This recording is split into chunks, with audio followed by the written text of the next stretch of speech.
Assalamualaikum warahmatullahi wabarakatuh. Bismillahirrahmanirrahim. Selamat datang di video pertemuan kelima kita dalam mata kuliah perbandingan mazhab kalam. Kali ini kita akan membahas mazhab fikih, ya, yang merupakan konsekuensi dari lahirnya mazhab kalam ini. Saya bismillah akan dampingi saudara sekalian dalam mata kuliah ini hingga akhir perkuliahan. Untuk mempermudah pertemuan kita kali ini, saya akan menyajikan slide presentasi agar saudara sekalian dapat menemukan poin-poin pembahasan kita dan memahaminya secara bersama.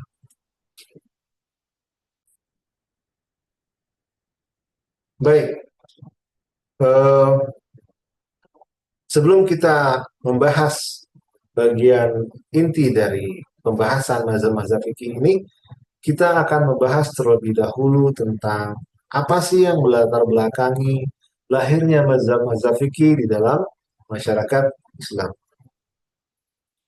Sebagaimana tesis kita di awal bahwa variasi keberagaman, perbedaan mazhab di kalangan kaum muslimin ini disebabkan oleh faktor utama, yakni faktor intelektual yang direpresentasikan dengan lahirnya dua cabang cara memahami agama, yakni ahlul hadis dan ahlul ra'yi. Maka kita akan eh, melihat pengaruh-pengaruh kedua pandangan ini di dalam sejarah kalam dan sejarah fikih pula.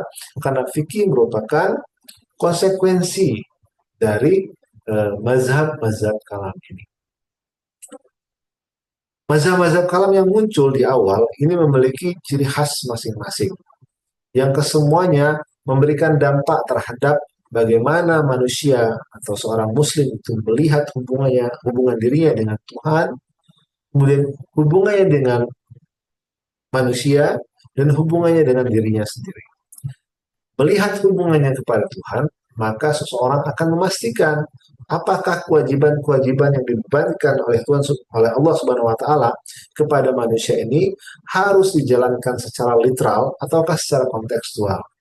Melihat kepada masyarakat, apakah setiap interaksi, ya, antara satu individu dengan individu lain memastikan atau mewajibkan di dalamnya terlibat aspek-aspek syariat secara literal atau secara kontekstual. Begitupun dengan dirinya sendiri. Nah, aspek-aspek yang berhubungan dengan Tuhan, masyarakat, dan dirinya sendiri, ya, kemudian dengan alam ini memunculkan konteks-konteks yang berbeda di setiap zaman. Artinya, ya, permasalahan-permasalahan diniyah, permasalahan-permasalahan religius ini tentunya akan berdampak di setiap zaman dan akan berinteraksi dengan konteks yang meliputinya. Nah, ini mengandung pemaknaan yang lebih dalam, ya, tentang apa sih itu yang menyebabkan lahirnya mazhab-mazhab fikih ini ditinjau dari sisi pengaruh ilmu kalam terhadap ilmu fikih ini sendiri. Nah, kita bisa melihat pada uh, pendapat-pendapat para uh, sejarawan, para mutakalimin, dan para ahli hadis, ya, para penulis-penulis di masa awal tentang bagaimana mazhab-mazhab fikih ini terkodifikasikan dan membentuk uh, keunikan, ya, setiap komunitas masyarakat ditinjau dilihat dari sisi keyakinan atau cara pandang yang mereka yakini. Nah, sebagaimana kemunculan ahli hadis dan ahli ra'yi dalam sejarah Islam, sebagaimana disebutkan awal, itu pula yang menyebabkan lahirnya keberagaman mazhab-mazhab fikih. Nah, Ibnu Khaldun itu menyatakan bahwa wakana fikhu awalan ra'yan wa maqisan ya'malu fiha fuqaha'ul amsar thumma sara ilman mudawwanan ala yadil a'immah. Ya, bahwa pada awalnya fikih itu cenderung bersifat ra'yi dan qiyas, ya, yang dengannya para ulama ini beramal, ya. Kita tahu bahwa fikih awal ya di kalangan fikih awal maksudnya yang sudah eh, termadrasahkan ya. Maksudnya muncul tokoh-tokoh murid-muridnya dari kalangan madrasah ini seperti mazhab Hanafi ya. Karena lahirnya itu apa hampir di abad kedua Hijriah ya. Semasa pada abad kedua Hijriah di mana eh, heterogenitas atau keberagaman masyarakat Muslim pada saat itu sudah mencapai titik puncak karena muncul kalangan-kalangan di kalangan kaum Muslimin yang berbeda-beda cara memandang agama ini, gitu ya. Eh, dan yang paling masyhur pada waktu itu adalah metodologi ra'i dan kias ini tadi. Para ulama eh, cenderung ya beramal dengan sistem berpikir yang seperti ini dalam mengamalkan aspek praktis dari agama yang fikih. Nah, kemudian eh, para ahli hadis juga datang dengan apa namanya mengkodifikasikan, mengumpulkan hadis ya, kemudian melacak transmisi ya, mengecek validitas dari proses transmisi ini sehingga berkontribusi pula terhadap sistem fikih ya, sistem pemutusan hukum di dalam fikih fikih Islam. Nah, kemudian uh, proses kodifikasi ini memberikan corak pandang bagaimana uh, setiap mazhab itu punya kekhasannya masing-masing dalam mazhab-mazhab mereka. Nah, eh, bagaimana proses transmisi setelah terjadi kodifikasi ini? As-Subki menjelaskan bahwa sora likulli imamin ashabu jam'u mazhabahu wa hararu usulahu wa dawanu furu'ahu ya, bahwa di setiap madrasah itu ya, setiap imam itu punya murid-murid yang mengumpulkan ya, mengumpulkan baik usul fikihnya ataupun fatwa-fatwanya ya. Kemudian mereka menertibkan urutannya, kemudian membukukan cabang-cabang hukumnya. Sehingga proses kodifikasi ini membentuk kekhasan masing-masing mazhab Islam pada waktu kemunculannya. Nah, inilah latar belakangnya. Latar belakangnya adalah eh, ya pengaruh dari ahli ra'i dan ahli hadis, kemudian muncul para guru-guru agama ya pada masa itu yang memiliki metode yang beragam ya, atau uh, signifikansi metode dalam dalam kelompok mereka, apakah lebih cenderung pada ra'i atau pada hadis, walaupun kedua-duanya tetap dipakai karena fikih itu meniscayakan terlibatnya nas di dalamnya. Ya. Itulah kenapa disebut fikih. Ya. Kemudian ya terjadi kodifikasi. Siapa yang mengkodifikasikan? Para penerus dari madrasah tersebut. Nah, dari sini lahir mazhab fikih. Apa saja mazhab-mazhab fikih yang ada di dalam kelompok-kelompok kaum muslimin? Yang pertama itu tentu yang kita kenal ya di wilayah kita, mazhab fikih dari kalangan ahlus sunnah. Ahlus sunnah di sini ya ini al-Asy'ariyah dan Maturidiyah. Di antara mazhab mereka adalah Hanafiyah, Malikiyah, Syafi'iyah, Hanabilah.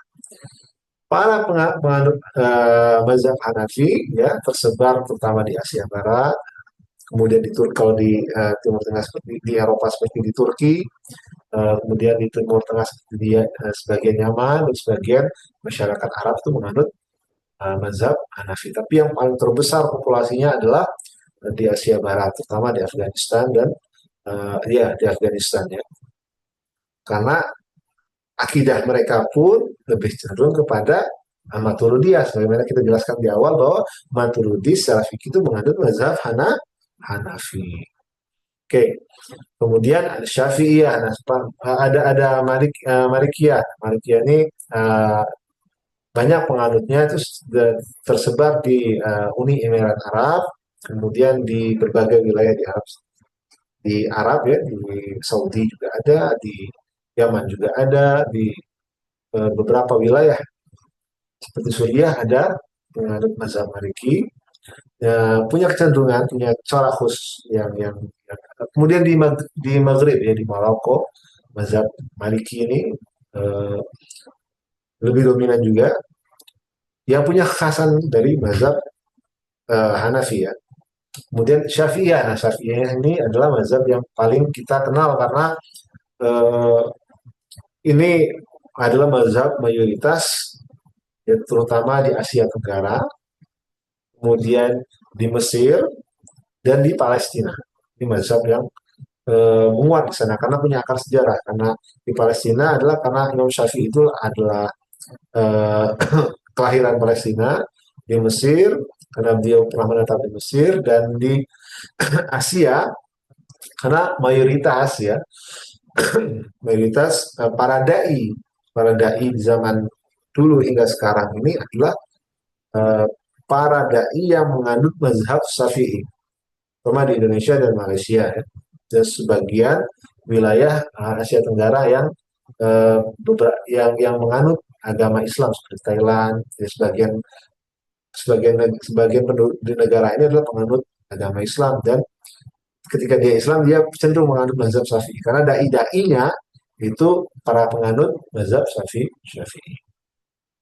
Kemudian Hanabila ini adalah mazhab yang cenderung ya metodenya pada pemaknaan hadis secara literal, pemaknaan nas secara literal. Para penganut mazhab ini tersebar di Arab Saudi, kemudian di sebagian wilayah Arab, juga di Syria. Kemudian mazhab ini punya perbedaan tentunya dengan mazhab selainnya. Ini perbedaannya cukup signifikan antara Hanbali dengan Hanabila dengan Hanafiyah, itu cukup signifikan. Nanti akan kita bahas di slide berikutnya. Oke, baik, kita akan membahas pertama kali adalah mazhab Hanafi. Nah, mazhab Hanafi ini sering ya terkenal dengan mazhabnya ahli ra'yi, gitu. Walaupun mereka tidak tidak bukan bukan tidak menggunakan nas, mereka menggunakan nas, tapi mereka punya metode yang membuat mereka digolongkan sebagai ahli ra'yi, yakni kias, ya. Kias dan ra'yi ya. Oke. Abu Hanifah ini sebenarnya adalah salah satu dari murid Imam Ja'far Shadiq alaihi salam. Eh, Banyak riwayat-riwayat dan teks-teks sejarah yang mengkonfirmasi validitas informasi itu. Ya. Baik di kalangan Ahlus Sunnah maupun di kalangan Syiah Imamiyah. Ini membuktikan bahwa kalangan eh, Ahlus Sunnah, kalangan Syiah ya sudah sejak lama itu saling berinteraksi ya, saling apa namanya uh, uh, bersentuhan secara intelektual ya, kemudian secara sosial, artinya ada aspek ya positif dari pertemuan ya atau interaksi antar mazhab ini. Seharusnya yang patut pada saat ini kita hidupkan kembali, karena ketika kita berinteraksi dengan kelompok-kelompok lain secara intelektual itu semakin memperkaya kita. Oke. Beliau mendirikan mazhabnya sendiri yang terkenal dengan metode kias dan ra'yu. Nama asli beliau itu Nu'man ibn Sabit. Dan kabarnya lagi ya, bahwa Abu Hanifah ini berdarah Persia, jadi bukan Arab. Abu Hanifah ini, Imam Hanafi ini orang Persia yang lahir di Kufah. Kapan? Di abad ke-8 Hijriyah, di masa dinasti Abbasiyah. Okay. Nah, metode ya yang terkenal dari mazhab Hanafi ini adalah metode kias. Apa itu kias? Kias itu analogi. Ya. Analogi ya, sehingga sebuah perkara itu bisa diputuskan ya, diputuskan dengan proses analogi ini. Kapan ini digunakan? Ketika tidak ada nas yang eksplisit. Nah, apakah metode ini cukup efektif bagi para penganut kaum mazhab Hanafi? Metode ini cukup efektif untuk menjembatani antara keterdesakan kita untuk menjalankan hukum dengan terbatasnya nas. Oke, sehingga dengan metode kias ini persoalan yang begitu pelik itu dapat cepat tertangani. Nah, namun kias ya sebenarnya itu punya keterbatasan di hadapan konteks ya, dan bisa juga bersifat kaku karena dia analogi gitu ya. Karena analogi ini sifatnya ya dia membandingkan sesuatu yang bersifat partikular ya kemudian menarik kesimpulan umum. Karena itu dia bisa saja melahirkan banyak preferensi, banyak banyak referensi hukum ya, keberagaman dalam hasil gitu ya.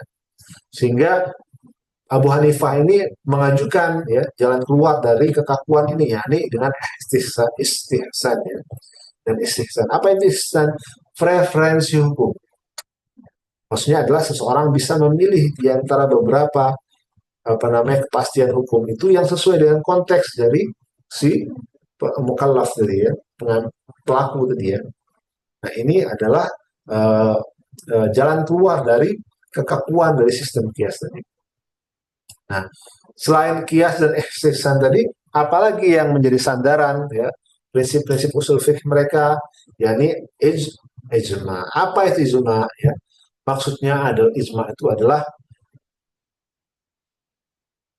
perilaku orang-orang di awal Islam ini, terutama para sahabat dan tabiin terhadap suatu hukum ya, maksudnya terhadap suatu perkara. Ketika mayoritas para sahabat, para tabiin awal itu memilih apa namanya keputusan hukum ini, itu dianggap sebagai ijma. Oke. Nah, yang paling penting adalah ya bahwa semua ini juga harus memiliki kedekatan dengan nas. Apa itu nas? Yang Al-Quran dan Al-Hadis. Ya. Nah, ini membuat suatu hukum punya nilai yang terkonfirmasi atau punya nilai yang sahih ya. Sehingga fikih ini bisa hukum fikih ini dianggap punya hubungan dengan agama, bukan buat buatan saja, yaitu menurut pendapat pendapat usul fikih mereka. Nah, karena menjadikan akal sebagai salah satu sumber hukum atau metode dalam istimbat melalui kias, nah tidak heran kenapa mazhab ini bisa diterima di berbagai tempat, terutama di Asia Barat. Nah ini kita bisa bandingkan dengan apa pertemuan kita sebelumnya tentang keunggulan mazhab dari sisi penerimaan terhadap seluruh dimensi manusia termasuk akal. Okay. Uh, bisa dilihat lagi bagian akhir tentang keunggulan mazhab, sebuah mazhab itu bisa dilihat dari mana gitu ya. Dan kita lihat mazhab apa yang melihat akal itu sebagai sesuatu yang perlu dilibatkan secara intensif terhadap pokok-pokok agama. Oke. Okay. Nah, karena ya di Asia Barat itu para pengikut mazhab kalamnya adalah mazhab kalam yang diikuti mayoritas adalah mazhab yang rasional tadi, yakni Maturidiyah, tidak heran itu kenapa fikihnya adalah fikih Hanafi. Nah, murid Abu Hanifah yang paling berpengaruh dalam perkembangan mazhab ini adalah Abu Yusuf dan Abu Muhammad As-Syaibani. Oke. Oke, selanjutnya adalah mazhab Maliki. Nah, Imam Malik ini atau Imam Malik Ibnu Anas ini juga adalah salah satu murid dari Imam Ja'far Shadiq yang menimba ilmu dari beliau. Nah, keterangan atau laporan sejarah tentang posisi Imam Malik bin Anas di hadapan Imam Ja'far Shadiq ini terkonfirmasi di seluruh apa namanya jalur, baik jalur Sunni maupun jalur Syiah, dari sisi tarikh maupun dari sisi apa namanya dari sisi laporan sejarah ya, tadi maksudnya maupun dari sisi pernyataan-pernyataan langsung dari pribadi Imam Malik bin Anas. Anda nanti bisa cari untuk mengkonfirmasi klaim ini. Dia juga sejaman dengan Abu Hanifah dan dikabarkan menurut beberapa riwayat Abu Hanifah punya keinginan untuk menimba ilmu kepadanya. Nah, ini tadi kita kembali ke Hanafi tadi, cenderung ahlul ra'yi ya. Ahlul ra'yi maksudnya dia cenderung mengeksplorasi akal ya, untuk mendekati, untuk mengistinbat hukum. Nah, Imam Malik ini ada sedikit perbedaan. Apa perbedaannya? Pengaruh ahlu hadis itu bukan hanya pada sisi kalam saja, tetapi aspeknya melampaui tadi, membentuk suatu ciri khas dalam prinsip-prinsip usul fikih pada satu mazhab. Ya. Nah, kali ini di mazhab Maliki. Imam Malik ini menulis kitab yang berjudul Al-Muwatta. Dan di dalam Al-Muwatta ini, ya, isinya adalah hadis. Nah, dalam hadis itu ada, dalam buku ini juga terdapat keterangan tentang amal Ahlul Madinah, sehingga dari sinilah ya pendapat-pendapat Imam Malik Ibn Anas tadi menjadi mazhab tersendiri. Ini mazhab Maliki. Nah, kemudian ya dari karya Malik bin Anas ini sendiri kita bisa melihat kecenderungan ya, kecenderungan kalamnya, kecenderungan kalamnya yang lebih dipengaruhi oleh ahlul hadis. Ya. Ahlul hadis ini apa namanya bukan bukan secara absolut ya, maksudnya beliau karena berinteraksi juga dengan kalangan ahlul ra'i, pasti juga mengabsorpsi atau mengadaptasikan ya dampak-dampak dari cara pandang ahlul ra'i ini kepada mazhabnya sendiri. Itulah kenapa ya Imam Malik bin Anas ini juga menerima kias, menerima ijma, ya, kemudian menerima al-istihsan, walaupun tidak secara longgar. Oke, okay? Sebagaimana mazhab Syafi'i itu menolak istihsan berdasarkan klaim beberapa pendapat para ulama mereka, tapi ternyata tidak pula secara mutlak gitu ya. Ada caranya gitu agar istihsan ini bisa diterapkan di mazhab Maliki, di mazhab Syafi'i. Nah, ini menandai interaksi klaim kita yang awal, tesis kita awal, ada ahlul hadis, ahlul ra'i, dan saling berinteraksi membentuk berefek pada mazhab fikihnya juga gitu. Nah, ini kita temukan pada mazhab Malik bin Anas ya, yang dia mengkodifikasikan hadis ya untuk mereferensikan hasil istinbat hukum. Nah, hasil istinbat hukum ini akan menjadi sah kalau ya ada nasnya gitu. Ada nasnya. Walaupun pada akhirnya ada nas yang tidak eksplisit.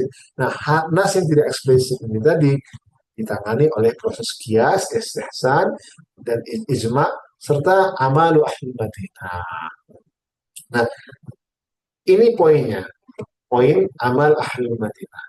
Imam Malik bin Anas ini berpendapat bahwa Nabi lebih banyak hidup di Madinah. Dan seluruh amalan Ahlul Madinah ini paling dekat proses transmisinya dengan Nabi. Karena tidak berinteraksi dengan budaya lokal, ya, tidak berhadapan dengan konteks-konteks yang begitu kompleks. Nabi di Madinah mengajar di Madinah, kemudian orang-orang yang tumbuh di Madinah tentu menurut beliau lebih dekat ya proses transmisinya dan lebih dekat kepada validitas karena Ahlul Madinah ini merupakan karena Madinah ini adalah tempat datangnya turunnya wahyu, kemudian tempat keluarnya pernyataan Nabi ya, tempat ditetapkannya beberapa kewajiban-kewajiban agama ya, dan maksudnya fikih itu dari fikih ibadah tadi, ibadah dan sebagainya. Ini menandakan suatu lompatan cara berpikir Imam Malik dari ya dari hanya ya, ahlul hadis ya kepada aspek ra'i gitu ya. Ini kan ra'i bahwa kemungkinan amal ahlul Madinah itu lebih dekat kepada kebenaran karena di Madinah Nabi mengajar, di Madinah Nabi wafat, dan generasi dari generasi itu lebih dekat penerimaan transmisi teks-teks agama, ketetapan-ketetapan agama itu lebih dekat kepada Nabi. Bukan hanya lebih dekat, dan tidak bercampur dengan konteks-konteks atau lokalitas. Tuh. Karena lokalitas yang ada adalah lokalitas yang bersifat akar tadi, tidak bercampur dengan kecenderungan lokalitas lain. Inilah yang membuat Imam Malik menjadikan amal ahli Madinah itu sebagai salah satu referensi sumber hukum, ya, sumber penetapan hukum. Oke. Nah, kaidah metodologi ini memastikan validitas hadis dengan nas, membatasi penggunaan aspek lain di luar nas seperti kias dan istihsan, dan menitik beratkan pada amal ahli Madinah. Oke. Bukan berarti beliau menolak kias dan istihsan tadi, ya, tapi ini bagian yang paling akhir ketika tidak ada nas yang eksplisit. Ketika tidak ada nas yang eksplisit, pertama kali tidak lompat langsung pada istihsan atau kias, dia kembali dulu kepada amal ahli Madinah. Karena ini menunjukkan apa nama karena ini memberi kepastian lebih dekat ketimbang kedua metode sebelumnya, ya. Tapi ya kita bisa ketahui ini sebagai sebagian kecil efek dari ahli wahyu, karena tidak ada kaidah itu. Amal ahli Madinah itu bukan kaidah nas. Ini nalar yang mengarahkan seorang Malik bin Anas pada sistem hukum ini, kepada sistem berpikir mengenai sumber hukum ini, gitu ya. Baik, nah sehingga bisa dikatakan bahwa sebagian mazhab Maliki ini dipengaruhi oleh ahli hadis, sebagian lagi dipengaruhi oleh ahli ra'i. Tentang signifikasinya kita bisa berbeda pendapat tentang siapa yang lebih berpengaruh, apa kelompok mana lebih berpengaruh, apakah ahli hadis atau ahli ra'i di dalam mazhab Imam Malik. Oke, selanjutnya mazhab Syafi'i. Nah, mazhab Syafi'i ini adalah mazhab yang paling masyhur di Asia Tenggara, di Mesir, dan mungkin di Chechnya, gitu ya. Karena para dai yang tersebar menyebar di wilayah ini adalah dai-dai bermazhab Syafi'i. Siapa pendirinya? Beliau adalah Muhammad ibn Idris As-Syafi'i. Beliau lahir di Palestina, kemudian belajar di Mekah dan Madinah. Nah, Syafi'i ini pernah belajar pada Imam Malik untuk mempelajari amal ahli Madinah. Kemudian belajar pula kepada para ahli hadis. Nah, dari sini kita tahu bahwa kecenderungan yang lebih kuat pada Imam Syafi'i adalah kecenderungan ahlul hadis. Walaupun nanti kita kita akan melihat pengaruh-pengaruh ahlul ra'i pada pandangan Imam Syafi'i. Oke, mazhab Syafi'i mengakui beberapa metode yang digunakan pada mazhab Hanafi. Punya pandangan juga yang mirip dengan pandangan Imam Malik, ya. Dan dari mazhab Hanafi ada qiyas, selama tidak ada nas. Kemudian ada dari Malik ada amal ahli Madinah, gitu ya. Kemudian yang pasti Al-Quran, hadis, dan ijma. Serta ilat, ya. Ini salah satu juga metode dalam mengambil hukum. Namun, ya, Imam Syafi'i menolak istihsan. Maksudnya bukan menolak secara full, ya. Menolak jika istihsan itu dicabut dari nas. Nah, itu intinya. Maksudnya apa? Maksudnya kalau dia dicabut dari nas, istihsan ini jadi sumber hukum. Ketika jadi sumber hukum, berarti ada hukum yang bukan berasal dari Al-Quran dan hadis. Ada hukum yang bukan berasal dari Tuhan, katanya, gitu ya. Dan lagi pula, istihsan ini sifatnya sangat subjektif. Setiap orang akan memiliki preferensi hukum masing-masing, sehingga itu dinilai subjektif. Tapi menurut dia bahwa istihsan itu baru valid jika digunakan berdasarkan argumen dan kemaslahatan dengan rujukan nas serta amal sahabat. Dengan kata lain, ya, menurut Syafi'iyah istihsan tidak dapat dipandang sebagai sumber hukum, ya, melainkan sebagai pelengkap, maksudnya sebagai instrumen. Nah, ini yang paling signifikan yang membedakan antara Hanafiyah dan Syafi'iyah. Oke. Nah, cenderungan ini bisa kita lihat, ya, basis pengaruh yang lebih kuat apakah ahlul hadis dan ahlul ra'i.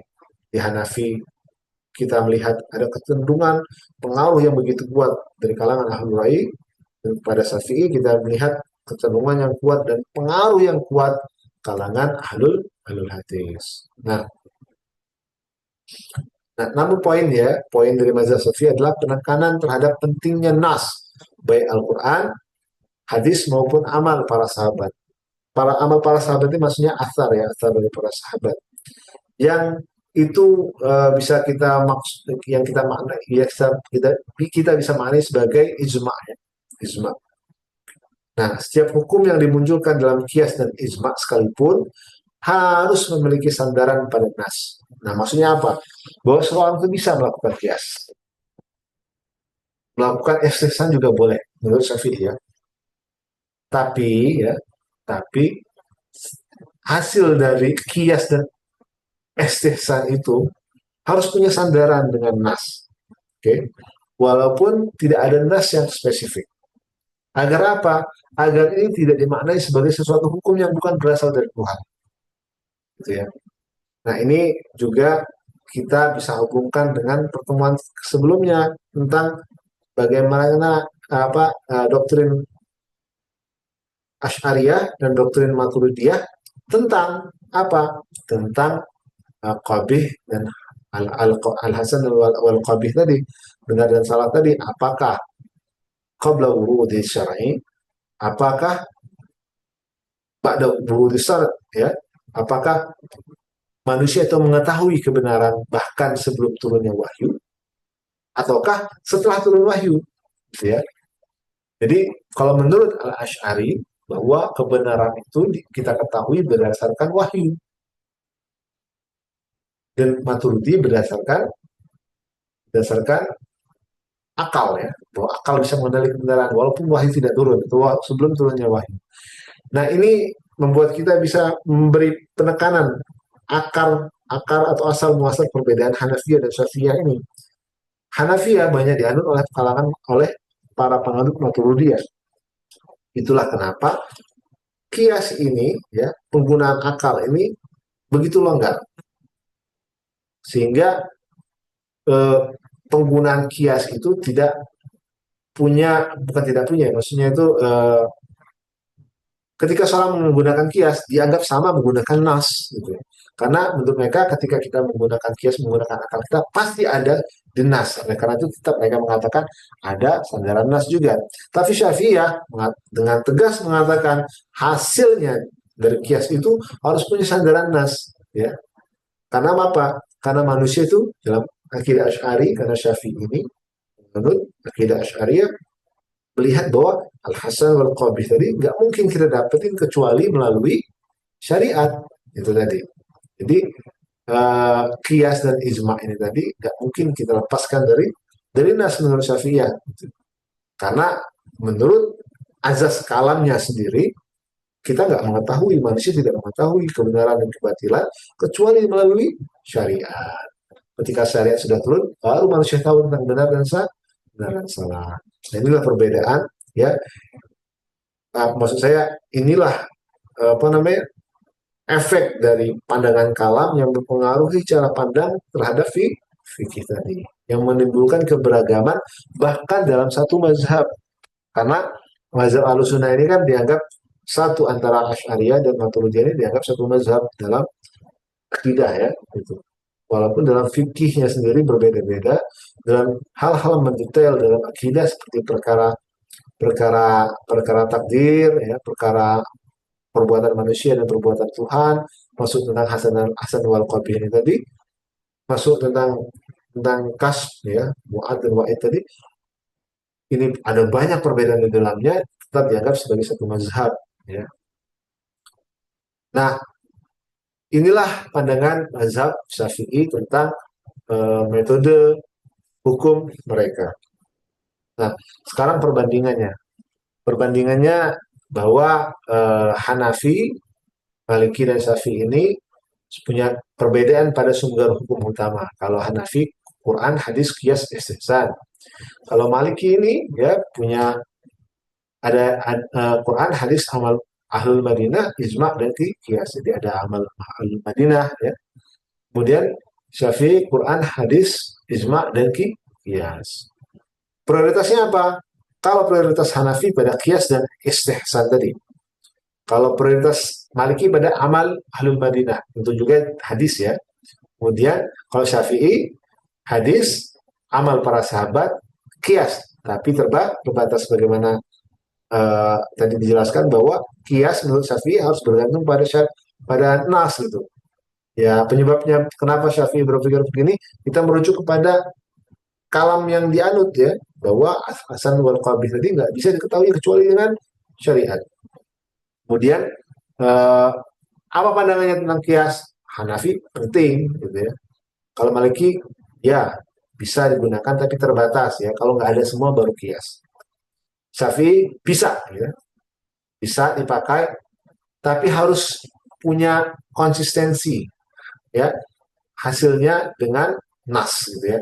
Artinya nggak bisa kias, ketika kita menggunakan kias hasilnya berbeda dengan nas, itu tertolak dalam mazhab Syafi'i. Istisna gimana? Digunakan untuk maslahat umum. Oke. Kemudian Maliki terbatas juga ya. Maliki lebih cenderung pada amal ahlul Madinah. Kalau Syafi'i gimana? Ditolak kalau caranya kayak Hanafi gitu ya. Dia punya cara sendiri yang dianggap istisna menurut dia ya. Walaupun sebenarnya ketika udah ada nas itu tidak bisa disebut lagi istisna ya. Tapi kalau menurut Syafi'i kalaupun harus istisna harus ada nas gitu ya. Kemudian ijma. Nah, ijma itu para ulama, untuk ijma ya murid, maksudnya itu para ulama fuqaha Hanafi dan ulama Kufah ya. Kufah. Kemudian kalau menurut Maliki apa yang dimaksud dengan ijma? Konsensus amal ahli Madinah dan ijma para sahabat gitu ya. Dan kalau Syafi'i konsensus sahabat tadi ijma, perbuatan para sahabat dan ulama-ulama yang sikoh ya. Jadi ada perbedaan cara pandang apa yang dimaksud dengan ijma. Kalau Hanafi karena kias tadi ya, kita lebih baik katanya, yang maksud kias itu adalah kalau kias kita semua ini ya punya afinitas, hasilnya sama, itu baru ijma namanya. Dan ulama kufah ya. Kemudian kalau Maliki apa? Yang dimaksud ijma itu konsensus ya, apa namanya, kesepakatan, maksudnya keseragaman amal ahlul Madinah itu ijma. Kemudian keseragaman dari pendapat para sahabat itu disebut dengan ijma. Syafi'i ya sahabat dan ulama-ulama dari ulama-ulama di kalangan kaum muslimin yang sikoh itu baru disebut dengan ijma. Metodenya apa? Kalau Hanafi cenderung rasional dan lebih fleksibel. Kalau Maliki metodenya tradisi dan cenderung konservatif. Karena hadis ya. Kemudian Syafi'i dia sistematis, metodologis dan berbasis nas. Oke. Kemudian penyebarannya di mana? Mazhab Hanafi ini cenderung tersebar di Irak, Turki, Asia Tengah, India ya. Kemudian Maliki di mana? Masuk Asia Barat maksudnya. Kemudian Maliki di mana? Afrika Utara, Mesir, Sudan. Maksudnya Afrika itu eh, di Maroko itu yang dominan sekali. Kemudian di Mesir ada ya, dan di Sudan. Kalau mazhab Syafi'i di mana? Di Asia Tenggara, Mesir, sebagian Hijaz maksudnya, kemudian di Syam. Ciri khas dari Hanafi tadi apa? Ciri khasnya fleksibilitas hukum, akal dan maslahat. Kemudian eh, dalam Maliki apa? Praktek nyata Madinah sebagai rujukan itu ciri khasnya. Maksudnya amal ahlul Madinah itu ciri khas sekali Maliki. Kalau Syafi'i tawazun antara hadis, amal sahabat dan kias. Dan kias ini tetap harus berdasarkan hadis. Nah, inilah pembahasan kita mengenai mazhab fikih. Jadi saya tekankan di sini bahwa mazhab fikih itu muncul karena pengaruh juga dari mazhab kalam. Bagaimana tidak dikatakan ada pengaruh dari mazhab kalam kalau di dalam setiap mazhab fikih ini ada perbedaan yang signifikan tentang sumber hukum gitu kan. Nah, sumber hukum utama mereka pun itu mengindikasikan ya pengaruh dari mazhab kalam yang mereka anut, dan mazhab kalam ini juga dipengaruhi oleh kecenderungan intelektual antara ahlul ra'yi dan ahlul hadis tadi ya. Jadi kita bisa melihat petanya kenapa mazhab ini berpikir seperti ini, mazhab ini punya banyak seperti ini.